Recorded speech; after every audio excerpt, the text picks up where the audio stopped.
Friends, good evening. It's wonderful to welcome you to New York Avenue. It's also wonderful to hear, for those of you who are joining us here on site, to hear rich and warm conversations in the room. But again, welcome to New York Avenue Presbyterian Church, to tonight's McClendon Scholar Program. I'm Reverend Sarah Johnson. I'm the senior pastor here at the church, and it's my joy to welcome you.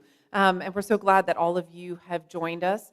If you are joining us, we have, like I said, we have a wonderful group of people gathered here at the church tonight.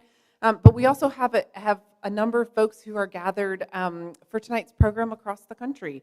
And so if you are joining us online, joining us remotely, we want to invite you to, if you feel so led, to drop your name and location into the Zoom chat so that we can see where folks are joining us from and to welcome you also in that particular way. We worship here at New York Avenue every Sunday at 10 a.m. in the sanctuary, as well as online. And so if you are searching for a church home or for a spiritual home or just a place to belong from time to time, our doors are open and welcome, and want to extend that invitation to you, as well as an invitation to join us, not only for programs like this one, but for the many ministries and outreach opportunities that we have in the community. We're a church who believes deeply in engaging with our neighborhood and with our neighbors. And so invite you to join us for breakfast on Sunday mornings, as well as for tutoring during the week, for singing in the choir, and all kinds of ways to stay connected and involved as community and as people of faith. I mentioned when we started our fall program this year that our committee has been especially thoughtful this year about thinking about the theme and how we might structure our talks for McClendon Scholar this year.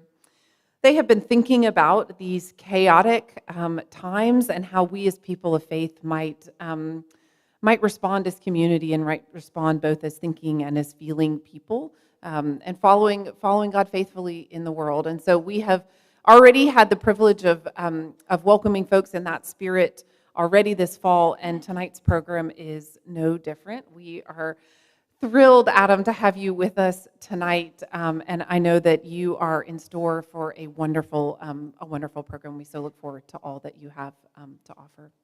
Before we are formally introduced to our speaker tonight, and as we begin our time, let me open us with a word of prayer. Let us pray. Gracious and loving God, we gather tonight with hearts full of gratitude. We thank you for the gift of community, for the freedom to learn and to ask questions, and for a chance to share this sacred space of conversation and reflection together tonight. We thank you for the wisdom that you entrust to teachers and thinkers and leaders who help us to see your truth at work in the world. We're especially grateful tonight for Adam, for his vision, for his witness, for his courage, and for his call in calling us all toward a more just and compassionate world. As we listen and learn together this night, guide our minds and our hearts. Open us to new insights and new understandings and new possibilities of faithful action in this world. Grant us humility in our hearing, hope in our speaking, and courage always in our living. We ask all this in Christ's name. Amen.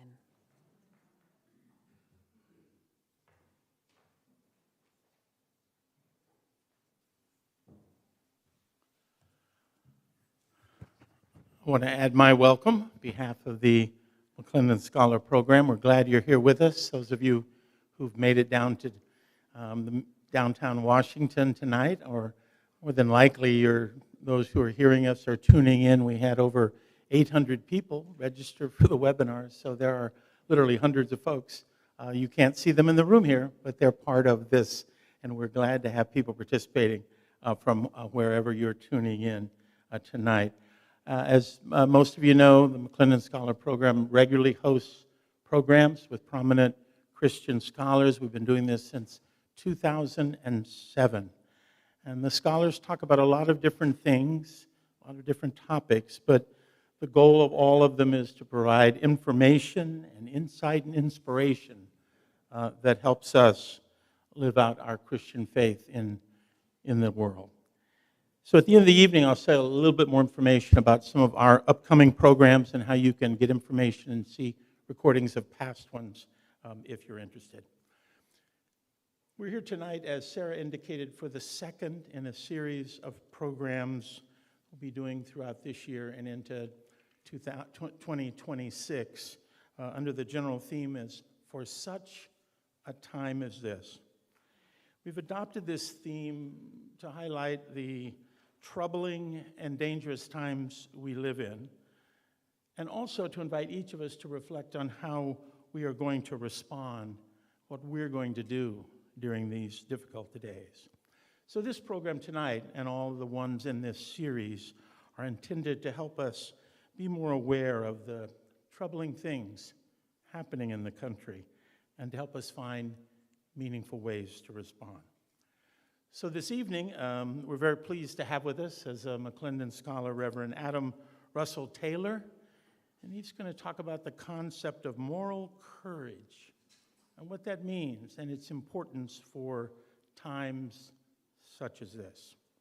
Now, before I introduce Adam, I just want to explain briefly how we'll proceed this evening and how you can participate either from in the room or from wherever you are in the webinar by taking notes, by asking questions, and for those online, later on this evening, making some comments. For those of you here in the room, some of you took cards when you came in. These are yours to write questions on if you have a question, or just use for notes to yourself. We'll have some other cards available. We'll pass out after Adam's presentation if you have a question then you want to ask. And for those of you online, we invite you to type in any questions you have into the Q&A function, and we have someone here monitoring those questions, also looking at the ones coming in from here. And after the presentation, we'll have a time of discussion, and we'll engage and ask as many questions as we can. We'll pause just for a moment at the end of Adam's presentation just to think a little bit about it and to give you the time to write out a question if you have one. After the question period, we'll have just a moment where we'll look a little bit at the idea of continuing our learning and building on tonight, and we'll have some information also more about Sojourners and some of Adam's work. All right, I now have the privilege of introducing Reverend Adam Russel Taylor to you. Reverend Taylor is the president of Sojourners. I hope you know about Sojourners. If you don't, you should. For more than 50 years, Sojourners has been one of the most important Christian organizations working on behalf of peace, social justice, and human rights. As a personal testimony, I can say that I discovered Sojourners magazine shortly after it was first published in the early 1970s.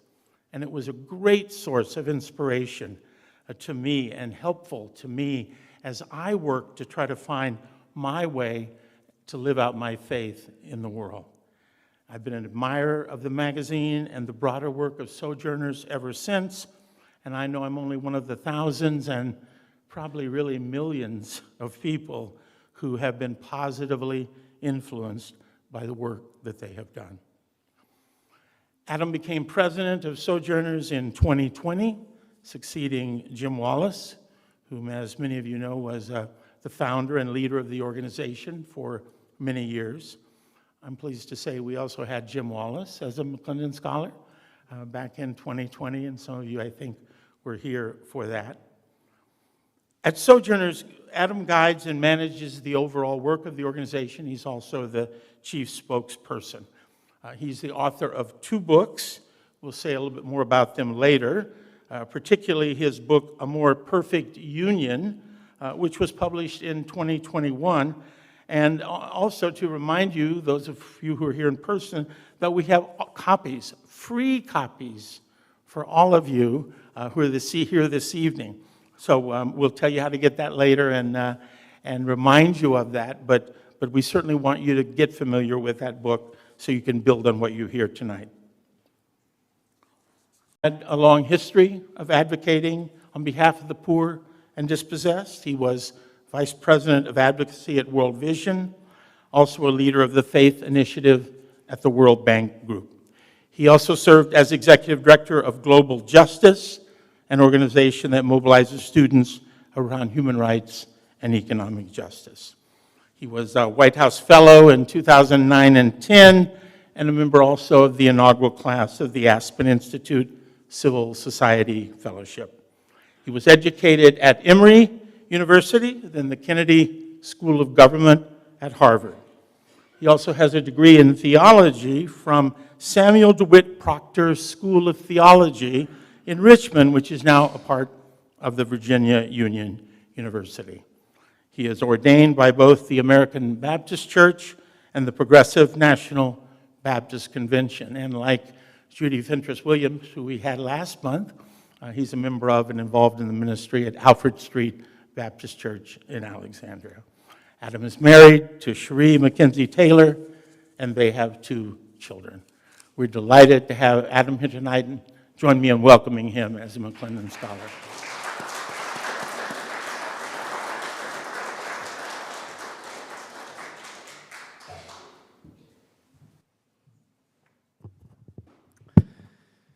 Well, first, thanks for the kind introduction, Theo.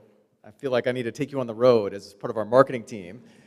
I also just want to thank Reverend Johnson for hosting me and the McClendon Scholars Program. I have a lot of fond memories in this church over the course of 20 years or so that I've been in the DC area.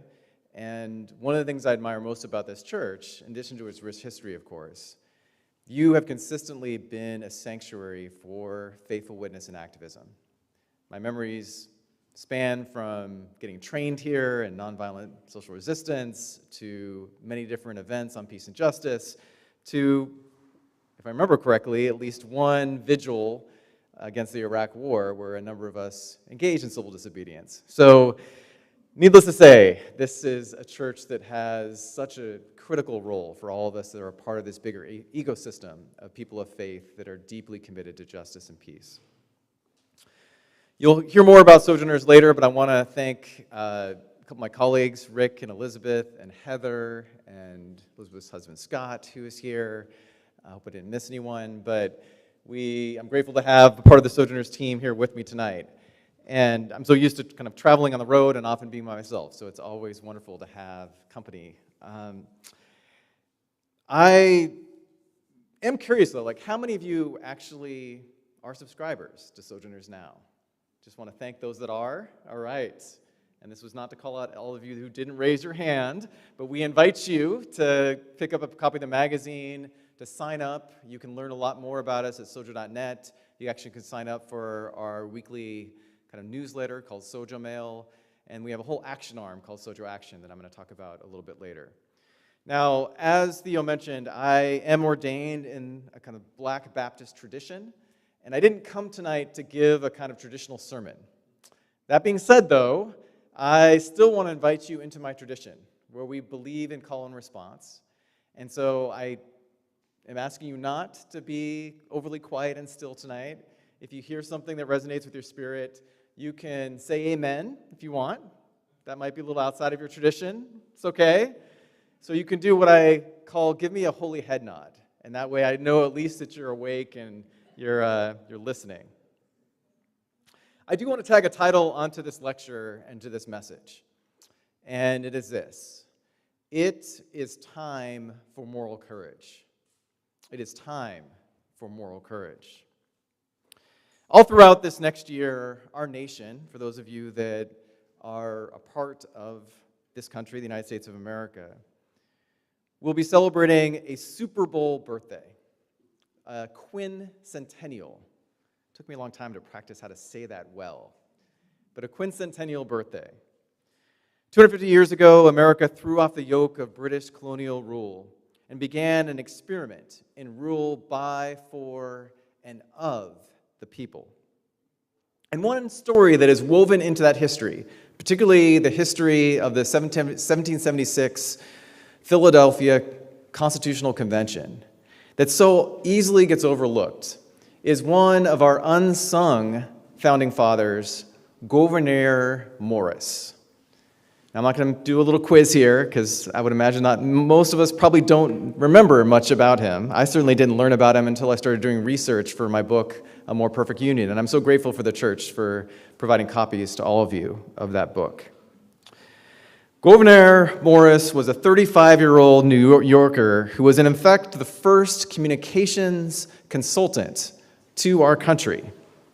He was tasked to lead what was called the Committee of Style, that was charged in fashioning language that ultimately became the preamble to the Constitution of our country. It is easy to forget and to gloss over just how divided the 13 colonies were at that time. They had different histories, they had different identities, they had different interests, and they were bickering and battling with each other about what kind of new nation should be formed. And the belief was that there needed to be some underarching language that could unite these 13 colonies with a shared aspirational goal. And you probably know how that story ends, because you, like many Americans, have memorized the iconic words of the preamble of the Constitution, which start with the words, "We the people," in order to form a more perfect union. That emphasis on "we" is so crucial, because it has been part of the glue that has held us together, and arguably because of one of the fatal flaws that was placed into our Constitution by not recognizing and embracing all as equal citizens of this country, only limiting full citizenship to white landowning men. We have been in a constant tug-of-war, a constant journey of expanding that "we," to making that "we" more inclusive. And we've been on this constant journey of trying to become a more perfect union. My publisher was very deliberate in putting the word "more" in a different color. It's blue, if you have the book in front of you or in your hands. In some ways, I think it should be purple. I've gotten heat sometimes for making it blue and not a more neutral color. But the emphasis is that we should resist this temptation, this impulse of perfectionism. We cannot claim that we've ever had a perfect history, nor are we currently a perfect nation or people. But part of, I think, the beauty, the brilliance of the founders and of our nation is that we are a work in progress, that we are on this journey of trying to become, at our best, a more perfect union. This past weekend, over 7 million people in 2,700 different locations joined together in red states and blue states and purple states and everything in between to participate in the No Kings protest. I would imagine some of you in this sanctuary or in this fellowship hall also participated. I was here in Washington, D.C. Sojourners was one of the many co-sponsors of that day. And these peaceful protests were the most visible reminder yet of the growing resistance to the Trump administration's increasing suppression of core freedoms and of its continued consolidation of power, a style of leadership that political scientists call authoritarianism. And while the term authoritarianism can feel abstract and alarmist for some, the good news is that polls are showing that Americans are increasingly worried about the impacts of authoritarianism in this country, about the increasing political divisions, about erosions to our fundamental freedoms. Today, a polling firm, a very reputable polling firm called, well, they do more than that, they do research as well, called PRI, launched its annual 2026 American Values Report. And in their poll, they found that majorities of Republicans and white evangelical Protestants continue to back President Trump in many of his most extreme policies. But the good news, at least in my mind, is an increasing majority of Americans hold unfavorable views of Trump and believe that he has gone too far.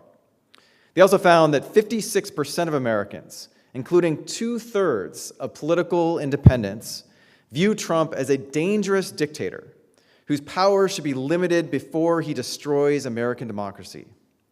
That's up from 52% when they conducted the same question a year ago. They also found that 41% have a different point of view. They think that President Trump is a strong leader who should be given the power he needs to restore America's greatness. We see evident in just that single question a tug-of-war that is taking place that is often happening across partisan lines about where we want to go as a country and very different conceptions of where we are even right now. I would argue that glue of we the people has been dramatically weakened by a force that sociologists and I talk about in my book called polarization. I even describe it as a toxic polarization because it has become a vicious cycle. Pew has found consistently over the last number of years, another polling company, that the majority of Democrats and Republicans in our country not only dislike and distrust each other, the majority now say that they hate each other and have contempt for each other. And instead of wanting to persuade people of a different political perspective and view, they simply want to defeat them. That, beloved, is a dangerous place to be as a country. And it is part of the groundwater that enables authoritarianism to rise and to be embraced by some segments of our country. The challenge, though, is that for many Americans, authoritarianism still feels relatively amorphous and not quite as real as it may feel for many of us in this fellowship hall right now. The organization Protect Democracy makes the threat of authoritarianism a little bit more tangible by breaking it down into a series of tactics that have been used all across the world that they describe as the authoritarian playbook. And in less than a year back in office, the Trump administration has literally employed each and every one of these tactics to varying degrees. They have attempted to politicize independent political institutions, most recently the Justice Department, but also many others. They have sought retribution against political enemies. They have spread disinformation, including about those of us that did protest on Saturday as being terrorists or being violent. They have aggrandized executive power at the expense of checks and balances. They, including by abusing emergency powers to impose tariffs, to fire federal workers, and to impound and rescind congressionally approved spending. The administration has quashed criticism and dissent. It has scapegoated vulnerable and marginalized communities, including immigrants and people within the LGBTQ community and the black and brown communities of this country. They have worked to corrupt elections, including the 2020 election and the big lie that it was stolen, let alone the insurrection that took place on January 6th. And lastly, they have, in different ways, started to stoke violence. Literally, Trump making a speech at the Defense Department describing how the military needed to practice on our own citizens in order to address the enemy within. Now, I want to be clear that this challenge of rising authoritarianism is not just an American challenge. This is a rising trend across the world that we've seen over the last 20 years. And it's specifically a kind of authoritarianism that experts call competitive authoritarianism. It is not authoritarianism that comes in through a coup or a takeover. It comes in through a democratic election. And then after that election, authoritarian leaders manage to abuse and consolidate power, to stay in power, and to tilt the playing field to their advantage. I also want to be clear that authoritarians can come from across the ideological spectrum. There are left-wing authoritarian governments right now in Nicaragua, Ortega, and in Venezuela, Maduro, and of course, many that are more far-right in places like Brazil or former Brazil through Bolsonaro and Viktor Orban in Hungary and so many others.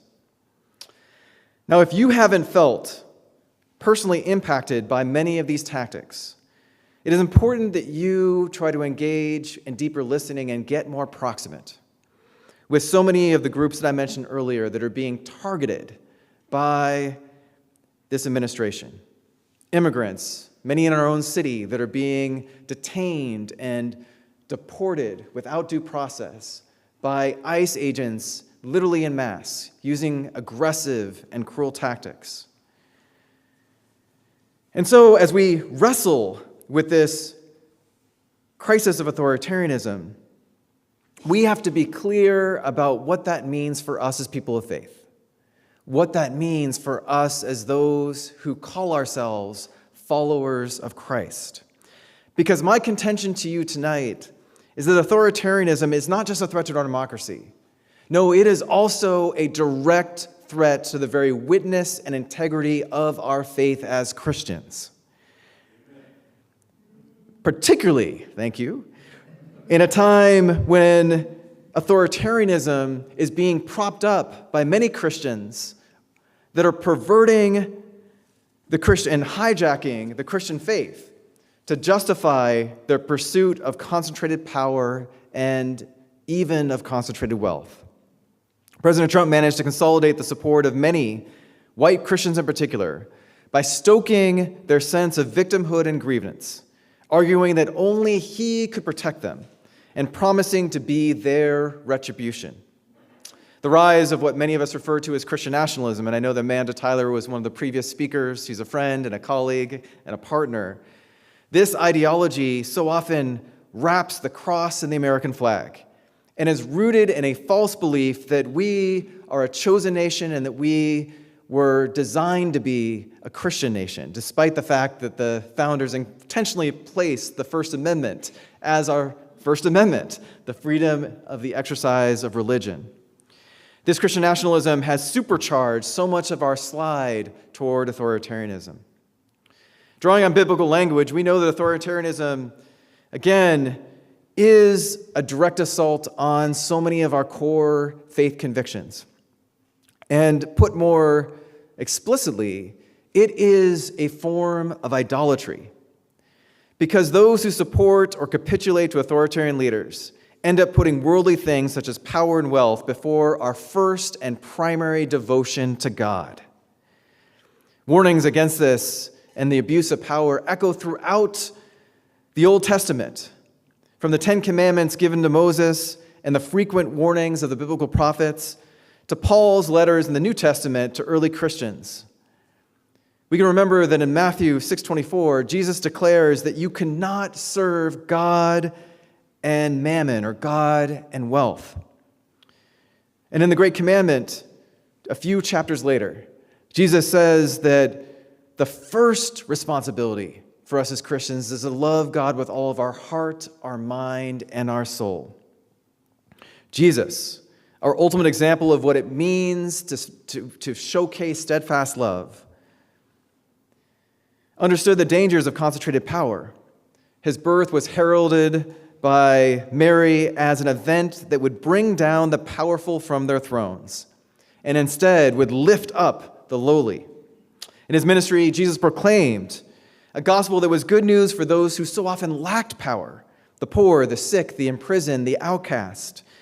And when the religious and political leaders of his day saw his message as being an increasing threat to their power, Jesus ultimately gave his very life, and in the process transformed their symbol of brutality, the crucifix, into our symbol of liberation and salvation. Yes, idolatry hollows out the Christian faith in service of power. It tempts so many to seek wealth and the ability to control others instead of the last shall be first gospel that Jesus so often preached.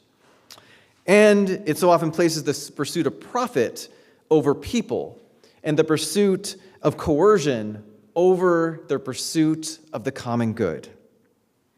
We must heed the warning of Jesus in Mark 8:36. What does it profit to gain the whole world, but to lose your own soul? Now, our founders understood the dangers of concentrated power. And while I mentioned before the Constitution had its pernicious flaw built into it, it was still a revolutionary document that enshrined a commitment to checks and balances, to the separation of powers, and to the provision of basic constitutional rights. I grew up in an age when another musical art form was being born. 2 years ago, some of you remember that many of us celebrated the 50th anniversary of the birth of hip-hop, literally the music that I came of age within. And while I can rock with Kendrick Lamar and Doechii and many others, truth be told, I have a particular love for the OGs, for the original pioneers of hip-hop.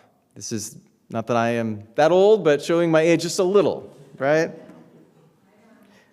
I will always have the most love for Run DMC and Queen Latifah and A Tribe Called Quest and De La Soul, and yes, one of the best of all time, Grandmaster Flash and the Furious Five, who released a single that I think is arguably one of the anthems of hip-hop called The Message.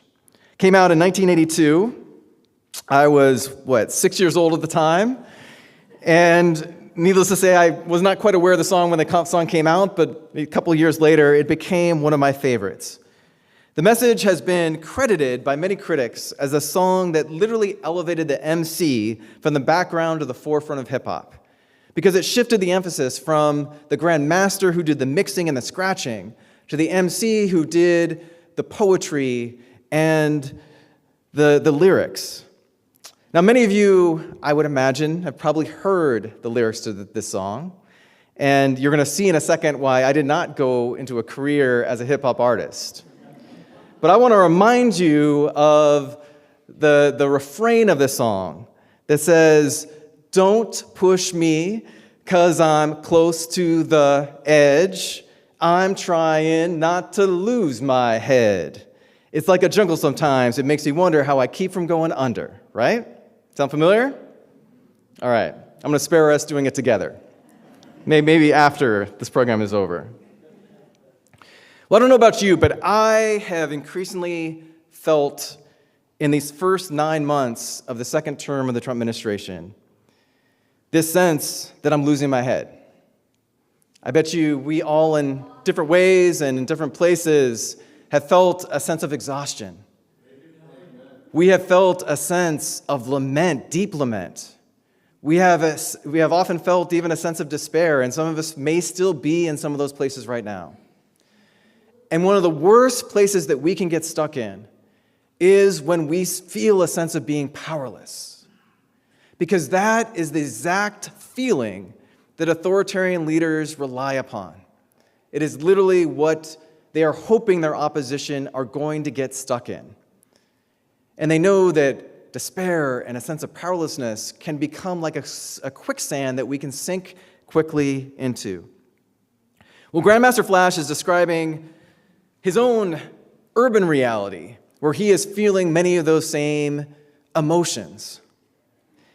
And I would argue that this is just a secular version of something that I learned about in South Africa, because there is a spiritual corollary to what Grandmaster Flash is talking about in his context that I want to apply to our context right now. I first learned about the theological concept of kairos when studying abroad in Cape Town in 1996. It is a place I fell in love with, and it is a place that literally changed my life. I was there just a year after Nelson Mandela got elected to become the first black president of a new rainbow nation, and I'm grateful that Tom Getman is here and others of you that I'm sure were instrumental in the anti-apartheid struggle. My friends in South Africa taught me the difference between chronos, or time as we traditionally understand it, and kairos, which is a pregnant version of time. It is a time for propitious action and change. Now, they taught me that only God can create a kairos. I am not going to declare that we are in a kairos, because that is not my place. But I can tell you that in my spirit, I sense that we are in the midst of a kairos. They also taught me something else that I think is really relevant to this moment that we're in right now. Kairos moments are so often preceded when our current reality becomes so broken, so ugly, so pernicious, and so fraudulent that it can force a awakening within our society. It can create a reckoning, and ultimately that reckoning can lead to transformation. But here's where all of us come in. God can create some of the conditions for kairos, or allow those conditions to happen. But the kairos isn't fully realized, the reckoning doesn't happen, the transformation doesn't happen without each and every one of us, right?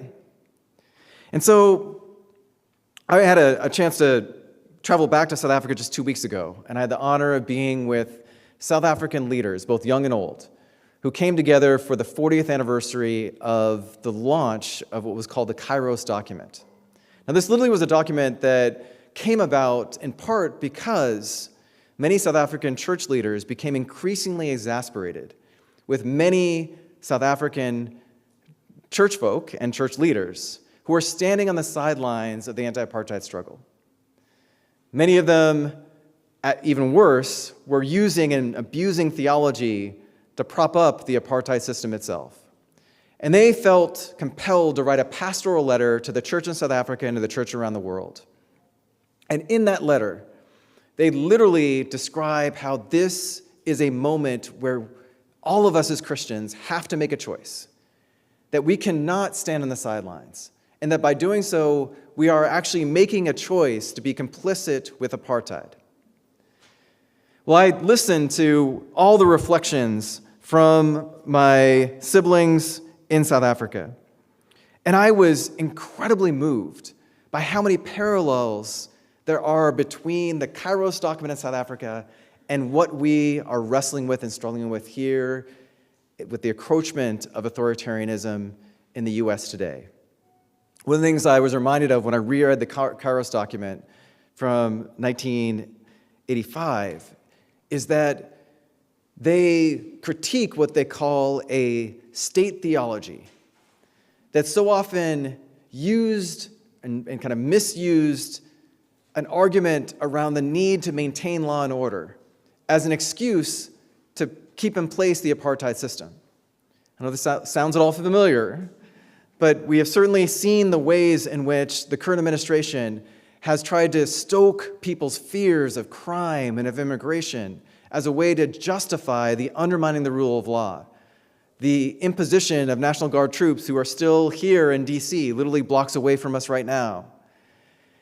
They also talk about and critique this notion of church theology, and they argue that church theology also has to be challenged. They write, "We are a divided church precisely because not all the members of our churches have taken sides against oppression. Unity and reconciliation with the church itself is only possible around God and Jesus Christ, who are to be found on the side of the poor and the oppressed." This document, which is literally written right after the South African government declared a state of emergency that ratcheted up the degree of repression in South Africa, became an inflection moment, became a moment that forced a decision within many parts of the church, not just in South Africa, but around the world, to either join the struggle against apartheid or to remain complicit or even supportive of the apartheid system.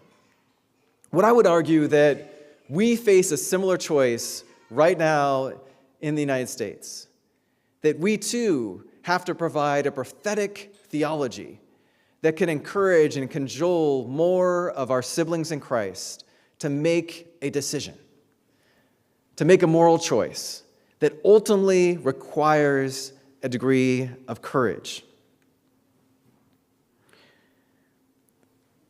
Though the two nations and the struggles we face are not identical, I see echoes of South Africa in the MAGA movement and in the Trump administration's efforts, as I mentioned, to stoke fears around crime and public safety as a pretense to undermine the rule of law, to consolidate power, to seek vengeance on their enemies, and to squash dissent. And much like the authors of the Kairos document, many of us today grapple with the unwillingness of many American Christians to reject the false gospel of Christian nationalism. We saw that tug-of-war taking place between our own version of state theology and what it means to truly follow Christ during the memorial service for Charlie Kirk just a few weeks ago, when his widow tearfully offered a powerful words of forgiveness to the murderer of her husband. And she said, to quote, "It was what Christ would do." And she was met with a standing ovation by many. And yet, just a few minutes later, President Trump stood up and rejected that same message, saying that, in fact, he hates his opponents and doesn't want the best for them. In that moment, I felt, in a visceral way, this tug-of-war between the nationalism of Christian nationalism and the Christianity of Christian nationalism. And sadly, so often, the heretical message of retribution and hate triumphs over Jesus' call to forgiveness and to justice. If we follow the example of our South African siblings, we too need to articulate a prophetic theology that refuses to be neutral or apolitical, that instead is committed to explicitly naming and then condemning the abuses and misuses of power that we see in our midst. And this theology must be rooted in a vision and imagination for a future characterized by dignity and justice for all. It must be rooted in that theological commitment to Imago Dei, that we are all made in the likeness and image of God. And it must be rooted in that creedal commitment in our Constitution of truly making real, for all Americans, no exceptions, the promise of liberty and justice. Now, beloved, is the time for a Kairos-like courage that can compel the church to make this critical choice between the gospel and between authoritarianism, because the two are incompatible before it's too late. But breaking through the noise will be challenging. We must overcome so much of the vitriol and dehumanizing and us versus them rhetoric that we currently see in our politics. We must contend with the outrage machine of social media and the ubiquity of disinformation, among many other obstacles. And part of the challenge is that we must remain true to our faith-first principles, to always love our enemies, to pray for those who persecute us. It sounds so simple, but it is so revolutionary in our moment, right? I'm the first to admit it is not easy. But that is the very ethic of Jesus Christ, and it could be the very antidote to so much of the toxic polarization that we see in our politics today. Now, we know that the biblical prophets knew something about what it means to speak into Kairos moments. Prophets like Amos, the herdsman, the sycamore fig pruner, who saw the oppression of the poorest members of society in his time, all while the wealthy classes prospered. He witnessed their greed, their complacency, their reliance on military might, their immorality and their shallow piety. And he spoke a prophetic word of truth, condemning the injustice of the status quo, also while proclaiming a more righteous and hopeful alternative. He warned that the prudent keep silent in such times, for the times are evil. This is in chapter 5. He was anything but prudent himself. He made it crystal clear that God demanded a radical change in the status quo. Later in chapter 5, he says, "Seek good, not evil, that you may live." Your life is bound into this work of seeking good, right? Then the Almighty God will be with you, just as he says he will be. Hate evil, love good, maintain justice in the courts. And he goes on to say, "Away with the noise of your songs. I will not listen to the music of your harps, but let justice roll down like a river, and righteousness like an ever-flowing stream." In our present moment, we too need to hearken the words and the resilient spirit of the biblical prophets, not just of Amos, but of Ezekiel and of Isaiah and so many others. The South African Kairos document ends with an emphasis on what they call the need to transform church activities to bolster the struggle against apartheid. What I would argue in a similar vein, we too need to bolster our sense of courage in this moment. And we need to develop new wineskins that will enable us to face the current threats in our midst. Now, you may be wondering, so what does moral courage look like, and what does moral courage require? Well, I'm glad you helped ask that question with me, because I want to end by describing what kind of moral courage I think we need in this moment. And it is tied to three categories that an organization that specializes in combating authoritarianism around the world, but now increasingly in the United States, describes as blocking anti-democratic practices, and I'm a Baptist preacher, so I love their alliteration here, the 3 Bs. Bridging across difference and building an alternative vision. So again, blocking anti-democratic practices, bridging across difference, and building an alternative vision. Organizers define, first, blocking as resisting threats to our freedoms and our democratic values and protecting those who are being most harmed by the administration's actions. Yes, our faith tells us that we have an obligation to offer aid and protection to those in harm's way. It is literally built into the mandate that Jesus gives us in Matthew 25. Just as you did to the least of these, you also did unto me. I have been encouraged to see so many people of faith show courageous acts of coming alongside and protecting those that are being harmed. In neighborhoods not far from here, in Mount Pleasant and in Columbia Heights, I know of churches that are literally providing sanctuary for folks that are afraid of being arrested and detained and deported. I know of neighbors that are walking the children of immigrants to school because they're feeling unsafe. There is a great deal that's already happening within our cities and across the nation. But I would argue that this is a time where we need to build on that hopeful work and continue to ratchet up our level of courage in blocking the harms that we see. Sojourners, in the first 100 days of the Trump administration, organized a series of vigils, and I know many of you were there, called Faithful Witness Wednesdays. We felt compelled to try to stoke the conscience of Congress, who what we felt was conceding its Article II powers and ceding that over to the new administration.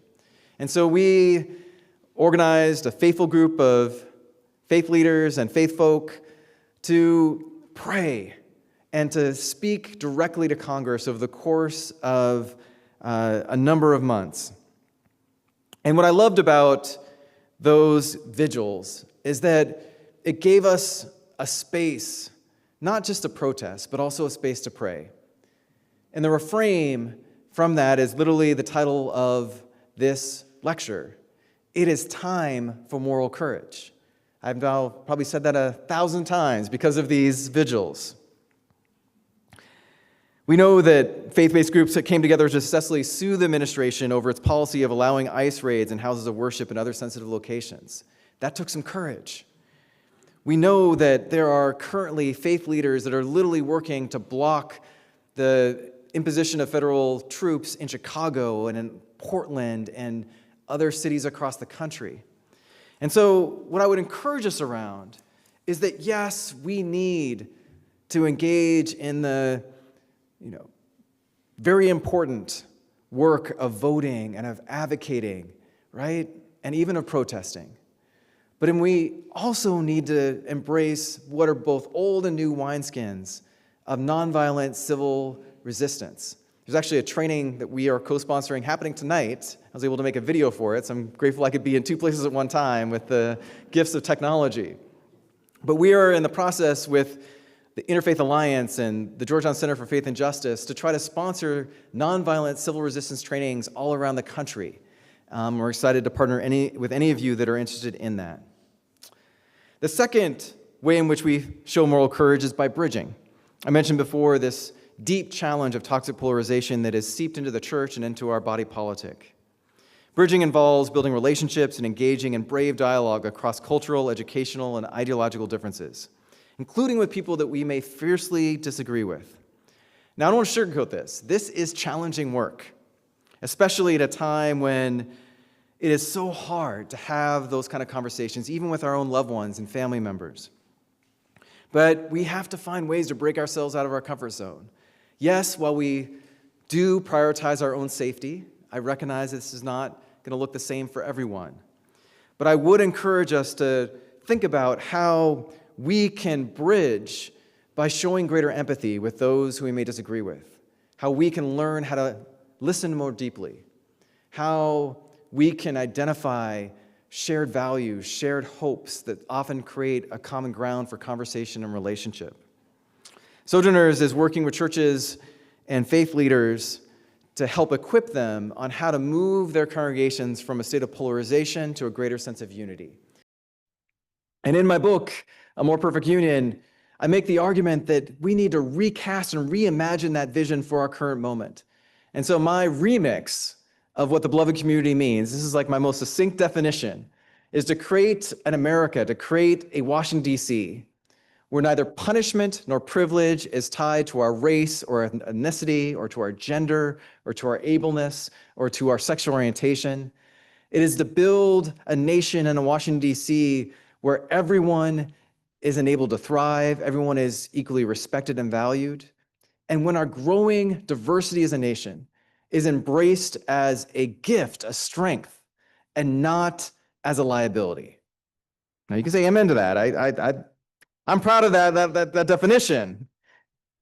Amen. And what I love about this kind of brief, succinct definition is that it is measurable. This is like the public policy nerd coming out of me. We can measure whether policy decisions either exacerbate the degree to which punishment and privilege is tied to these different parts of our identity, or whether it actually helps to change and transform that, right? And we have kind of a more lofty vision of what we're trying to reach toward and achieve. Now, I'm not naive. I know that not every American will necessarily automatically gravitate toward this vision, but I believe the vast majority would, because it hasn't yet been overly co-opted by left or right. And it is a vision that is rooted in a more conservative emphasis on community and on strengthening the bonds of community, with a more traditionally progressive emphasis on dignity and on rights. Now, one of the things that Horizons emphasizes is that we all don't have to be equally committed to the blocking, the bridging, or the building. It reminds me of Paul's letter to the church at Corinth, where he said, we are one body with many parts, right? We have different gifts. We have different strengths to bring to this struggle. The key is that we are all working together to demonstrate greater degrees of courage as we do the blocking, as we do the building, and as we do the bridging. And that we find opportunities to engage together in more courageous ways. Now, I believe that this is a time when we should and must be reminded of the timeless words of Dr. Martin Luther King, who said, there comes a time when one must take a position that is neither safe nor politic, nor popular, but they must take it because their conscience tells them it is right. Now, I shared some good news earlier that increasingly the kind of authoritarian overreach is becoming more and more unpopular, right? We also know that it is, over time, particularly with our resistance, going to become less and less expedient for those that continue to capitulate or to support the current decisions that are being made. But ultimately, we have an even higher calling.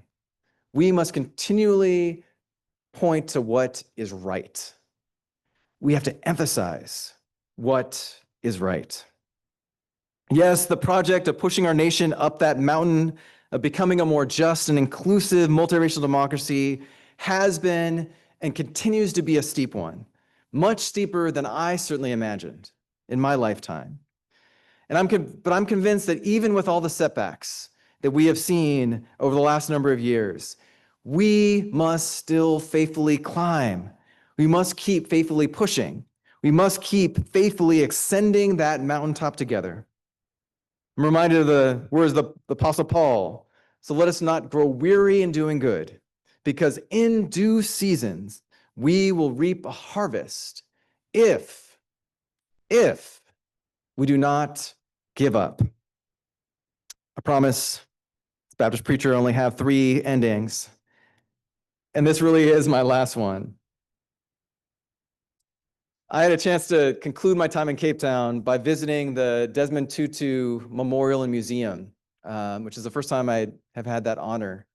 And, certainly Desmond Tutu is someone who embodies so much of all of this, the beloved community and prophetic witness and so much more. And one of the many quotes that caught my eye and just really kind of captured my imagination was a quote that Tutu said in 1989. And let's just put this in its historical context. This is basically 6 years before Mandela is formally put in place as president, right?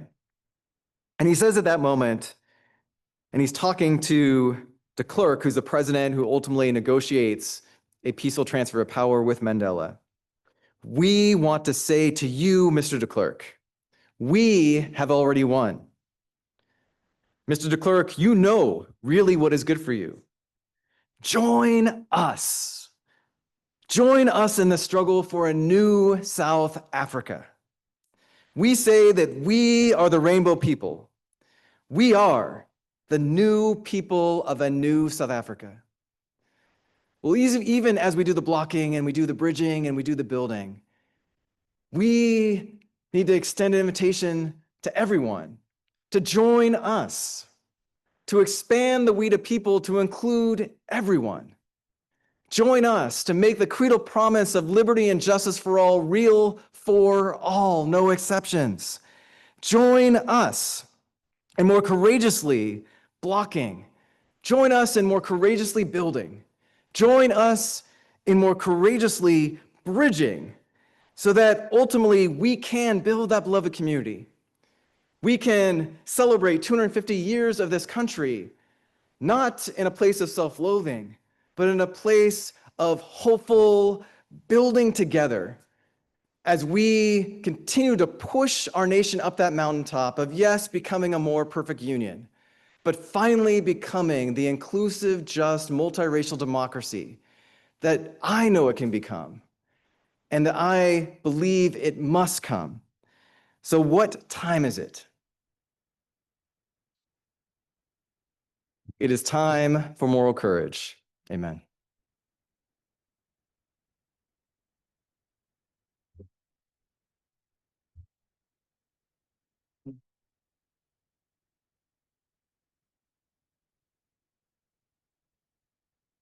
We're going to talk with Adam in the time we have left. We want to pause just for a moment, give him a bit of a break, and for you to think that what you've heard was a lot here. What things you want particularly found helpful, and are there questions you want to ask? If so, if you're in the room here, if you want a card and didn't get one, raise your hand and someone will hand you one. If you want to write out a question, some over there, and online, be thinking about and questions you want to write into the chat, and keep them brief and to the point. We have limited time and want to hear from as many as possible. Just a moment to reflect, and then we'll talk with Adam.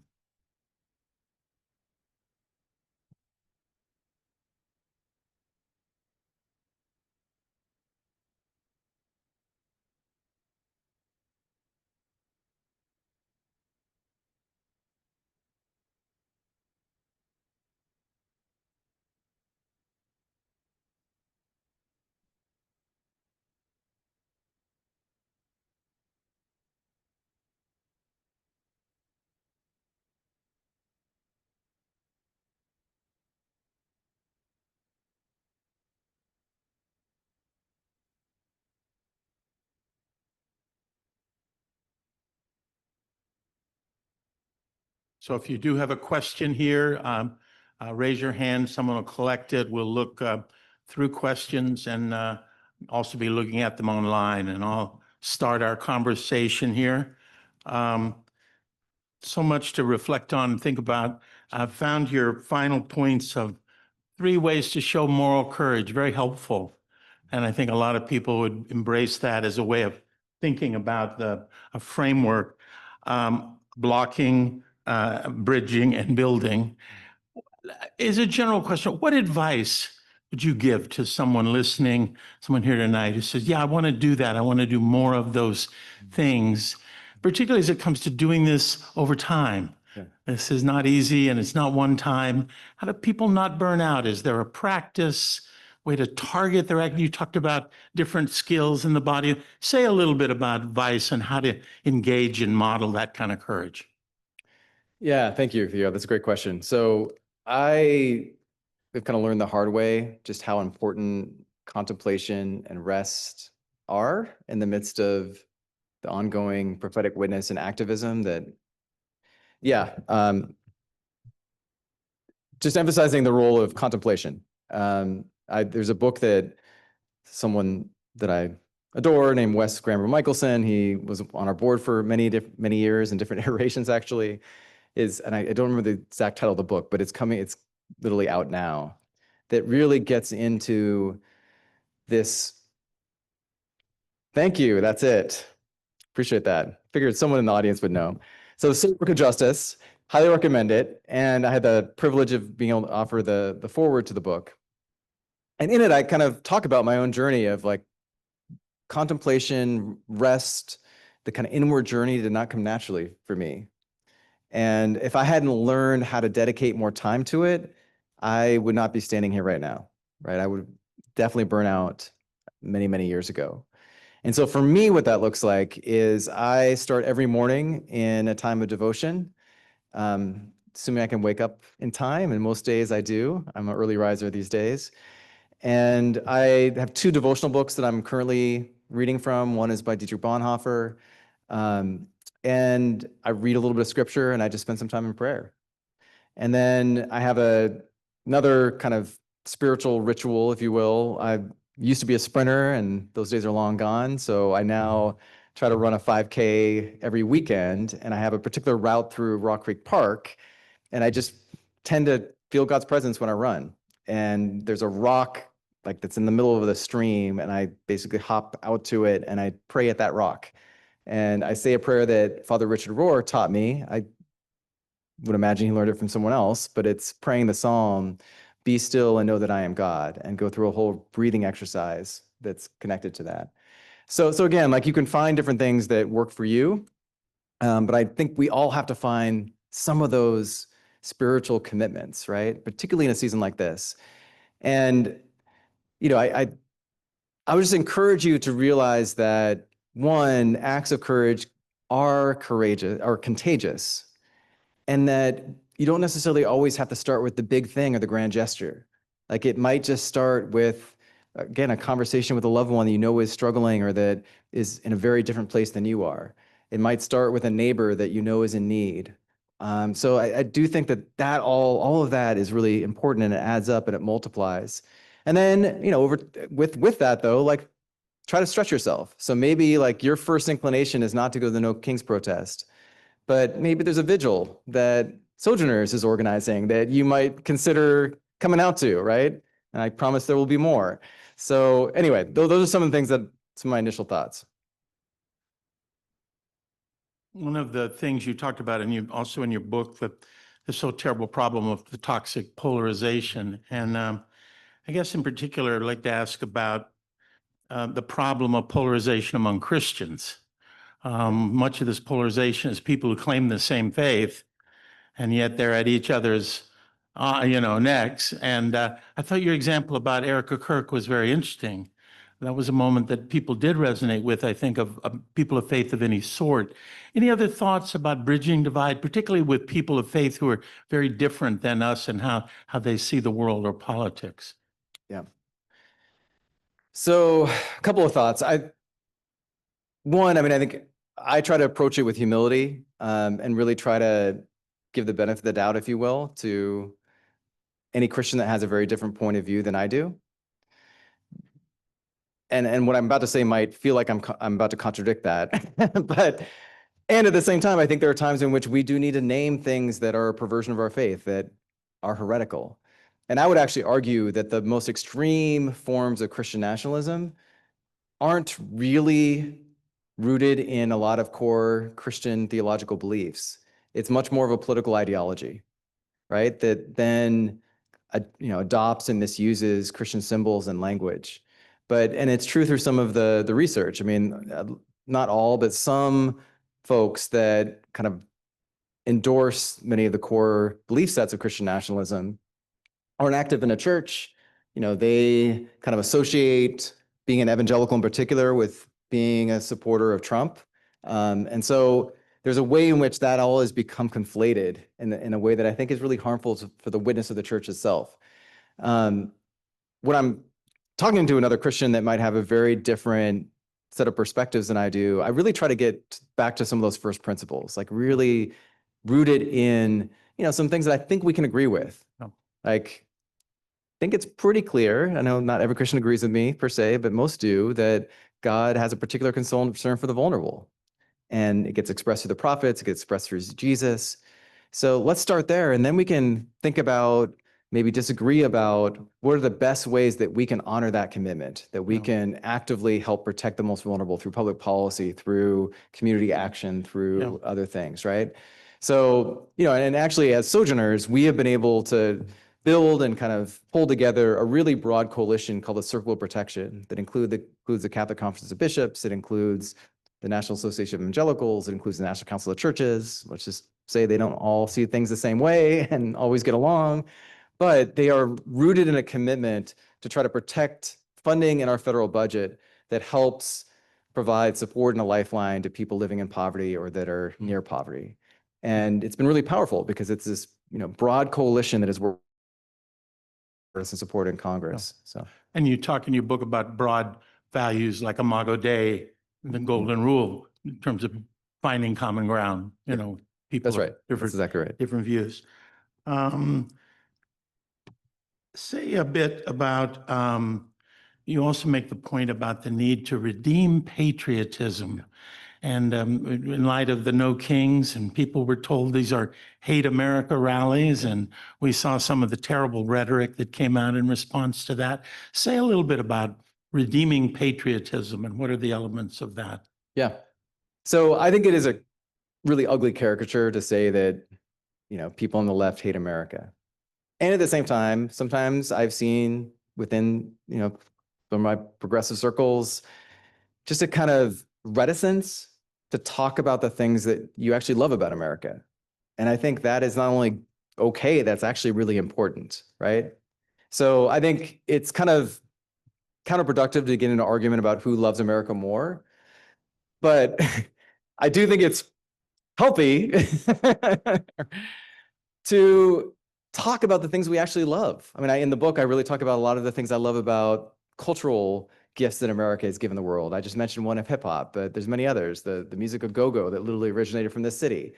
I talk about the beauty of this country. And then I talk about the thing that I think really should unite us. And I kind of mentioned this during my talk, which is the ideals that are rooted in our Constitution and in our founding documents that, again, have never been fully realized. I acknowledge that, but they're still there, and there's still the opportunity for us to try to work together to achieve them and to realize them. And so that's what I think is part of the brilliance of this country. And one of the things that I am hopeful about as we go into the 250th anniversary of this nation is that it doesn't become just this kind of triumphalist, exceptionalist, America can do no wrong, let's just celebrate all the great. I want to celebrate some of that great, right, or that good, but I also think it's important that we acknowledge so many of the contradictions and the ways in which we've fallen short. And, I don't think that does a disservice to our nation and patriotism. It actually can help strengthen it because it gives us a fuller picture. I didn't mention this much, but there's a chapter in the book that really, it's called The Truth Will Set You Free, quoting the words of Jesus, that gets into all of the battles over how we teach and understand our history. And there's a reason that's become so contentious. I mean, again, another tactic of authoritarian leaders is to try to rewrite history and to bend history to their own point of view and kind of worldview. And so, James Baldwin said, if we refuse to acknowledge our history, we will remain captive to it. And so I think it's critical that we have Americans that have a shared baseline of understanding about the good, the bad, and the ugly of our history. And again, that shouldn't be something to be afraid of. It actually should be something that we embrace. You also talked about the importance of not feeling powerless. It feels pretty overwhelming sometimes. Tips on not feeling powerless and how to sustain a sense of one's capability to act. Yeah. I mean, I think the No Kings protests were an opportunity for people to feel a sense of agency and community with others. And, that alone is not going to be enough, but I think those are really critical, right? I think communities of worship, churches like this one, are really, really essential, where you can find people to worship God, be reminded of God's promises and of God's grace, and ultimately, hopefully, be inspired to put your faith into action for justice and peace. And I recognize not all churches will do that in the same way or to the same degree. But Sojourners is there to help you if you want to learn more about how to do it. There's a reason that most of the civil rights marches, particularly ones where they knew they were going to face violence, started with a service in a Black church where they were lifted up. Their spirits had to be emboldened and lifted up with gospels and with freedom songs and with a sense of community so that they could then face the dogs and the fire hoses and the risk of imprisonment, et cetera. And we aren't yet at that level of sacrifice, right? But it might come. And we have to be spiritually prepared for that, both in terms of training, but also just in terms of our own spiritual resilience and strength. So I think, let's get back to church. I think church is really critical. Yeah, I need more amens on that one. A couple of questions from online came in just about looking for examples of actionable behavior and things that could demonstrate moral courage. We've talked about it in general, but one person says, can you give a quick example of a bridging, blocking, and building? Just the things you know of or are aware of that, and also just, anything else you want to say about examples of actionable things that people need to keep in mind that they can do. Yeah. So on the blocking, I would say this is a moment where we all should get engaged or, be better trained in nonviolent civil resistance. And what that actually means is like understanding techniques and tactics around non-cooperation, around boycotts. In some cases, that can include civil disobedience. And so I just encourage you to, check out our website, get in touch with us because we are going to be sponsoring these in DC, but also in other places around the country. We are trying to raise more resources to do that, but we are committed to try to host them in as many places as we can. There are certainly like lots of different things that are happening in terms of blocking. Within our work, we're kind of figuring out what that next thing is going to be. I mentioned these weekly vigils that we were doing outside the Capitol. I literally was in a meeting with the Washington Interfaith staff community where we were talking together about how we need to create something next. And one of the things that we are discerning around is with the president deploying more troops in cities, overruling the wishes of local governments and state governments in those cases, there is still a real danger, a risk that he is going to invoke the Insurrection Act as a way to circumvent the courts and as a way to consolidate more power.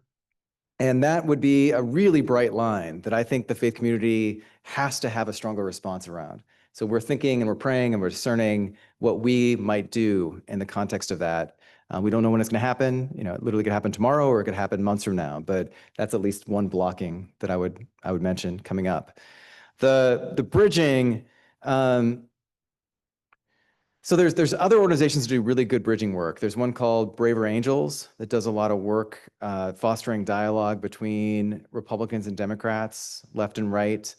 There's an initiative called the After Party that is really trying to focus on more kind of center-right churches, to be honest, but still like really try to build a different kind of virtue within the Christian community in terms of how we show up in politics and really focuses on creating a better how, right? So that we can really be salt and light rather than be a kind of source of further division. So I'll just leave it there. But again, like the Bridging Divides initiative of Sojourners is also there as a resource. I'll say there are examples in your book that people can certainly find of groups to plug into, kind of things. One question on something we haven't touched on, someone online writes that she's a park ranger and would like some comments just on creation stewardship and the struggle in that regard. I don't know if you have actions you are aware of you want to mention, but just in general, a comment about that as an area of concern. Yeah, no, thank you. It's an area of deep concern. So I meant to mention that for those of you who have the book that are here, in the third part of the book, I basically break down into more concrete commitments and principles what the beloved community is all about. I gave you the big vision, but you got to kind of break it down. So I name what I call the Beatitudes, obviously borrowing from the words of Jesus, the sermon of Jesus, what I consider to be the 6 Beatitudes of building the beloved community. And one of them is environmental stewardship. And in that chapter, I really talk about how so often the church has had this kind of distorted theology that is all about dominion rather than about stewardship. And I think the Genesis 1 story is all about stewardship. It's about caring for the earth, not somehow being given the keys to control and dominate the earth. And so from a theological point of view, I think we've got to kind of get some of that correct and corrected. But I am deeply concerned, particularly as a father of teenage sons, the climate crisis that we are exacerbating. We collectively, certainly the United States, is contributing more than many other countries in the world. And so much of the retreat from many of the commitments and policies that we had under the Paris Climate Change Agreement and on renewable energy and so much more. So all I would say is that chapter has a lot more. Sojourners writes a lot about creation care and the kind of critical responsibility of Christians to be able to be committed to environmental justice. And we partner with other organizations too that are more leaders on that. Good, thank you. I'm going to invite you to sit down one more time here, and I'm going to call you back in a minute for whatever final word you want to offer. Thank you again, Adam, for your.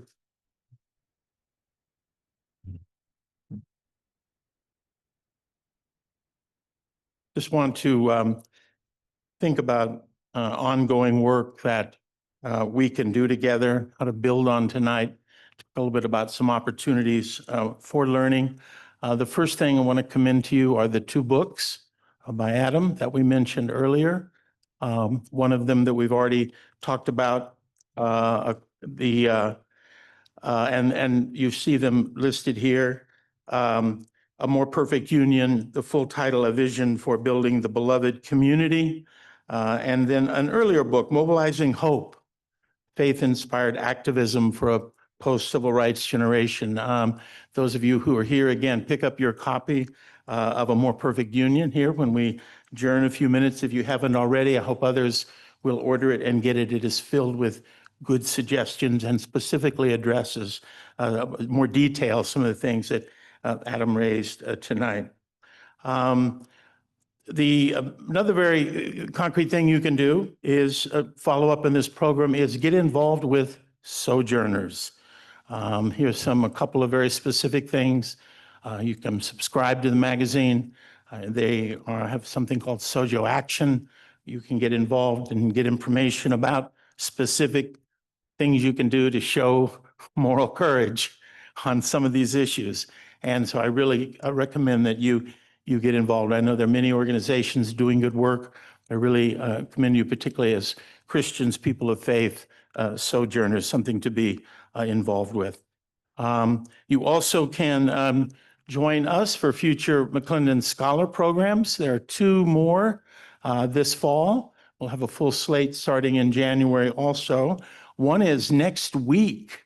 We don't usually have programs that close together, but a week from tomorrow night, John Munir, a Palestinian Christian author and leader, will be speaking here at the church. And we really hope that we'll be a good crowd to greet him in person as well as online. We've been sending out information on that. We'll send more. And then also to tell you about a new program we've just added on December 11th that will feature 2 distinguished Americans who are very different from each other in dialogue on the topic of With Malice Towards None, Human Dignity in a Time of Political Violence. And it'll be addressing some of the issues of polarization that Adam raised tonight. Tim Shriver is the head of the Special Olympics, lifelong Democrat, a member of the Kennedy family, of course, and a Roman Catholic who has a degree in religious studies, by the way. You may not have known that about Tim Shriver. And he'll be in a conversation with Tom Griffith, who is a recently retired federal judge from the DC Court of Appeals, one of the very most prestigious courts in the country. He is a lifelong Republican, appointed by President George W. Bush, and a very active member of the Church of Jesus Christ of Latter-day Saints. So here, two men with very different perspectives are going to talk with us about the danger of hateful political rhetoric, the danger of dehumanizing others, and what can be done to address that as people of faith. So we'll be sending you more information on that program soon. You can learn about all our programs on our website, nyapc.org/MSIR, and both upcoming programs, and you can look back at some of the other excellent speakers we've had. You could spend a whole weekend just watching the recordings of the speakers we've had. If you're looking, have some time on your hands sometime. There's some wonderful presentations there, and we urge you to look at them and take advantage of it. As we close, I want particularly to invite those of you online to take a moment and type into the chat any comments you have, any thoughts you've had tonight. Maybe you've made a decision about some way you want to show moral courage, but just to take a moment and we'll leave the chat open for a while. I find that if I write down things I've thought about or decisions I've made, I tend to remember them more. So we urge you to do that. It's also just for us helpful to see the feedback that you have. Thank you so much again for being here, both in person and those online. There is a recording being made of this. We'll send it to everybody who registered for the program, and it'll be again soon, of course, up on our website. So I want to invite Adam back just for any final word he wants to make, anything you want to underscore or leave us with, and then Sarah will have a benediction for us.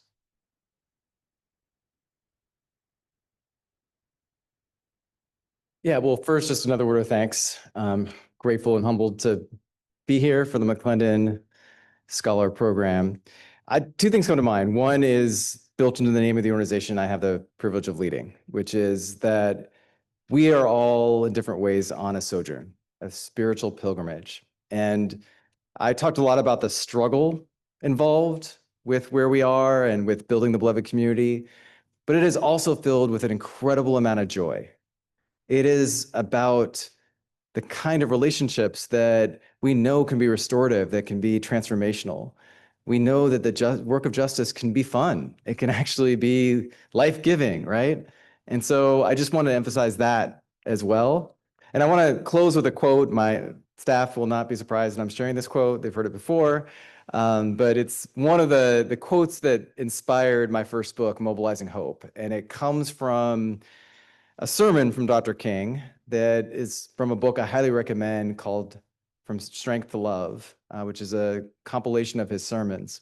And in it, Dr. King is doing a remix of Romans 12, which was a text that was actually really seminal for the founding of Sojourners. Do not be conformed to the patterns of this world, but be transformed by the renewing of your mind.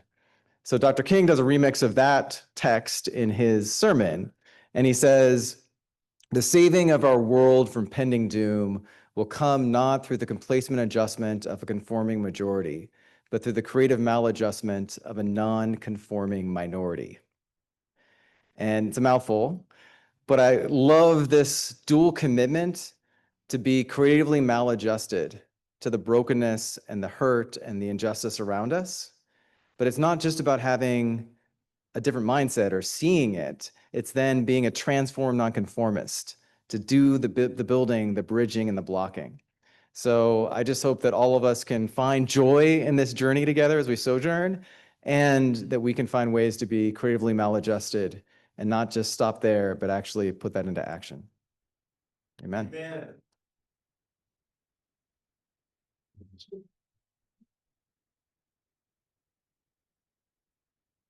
Friends, we'll end tonight in the same way we end every Sunday here at New York Avenue.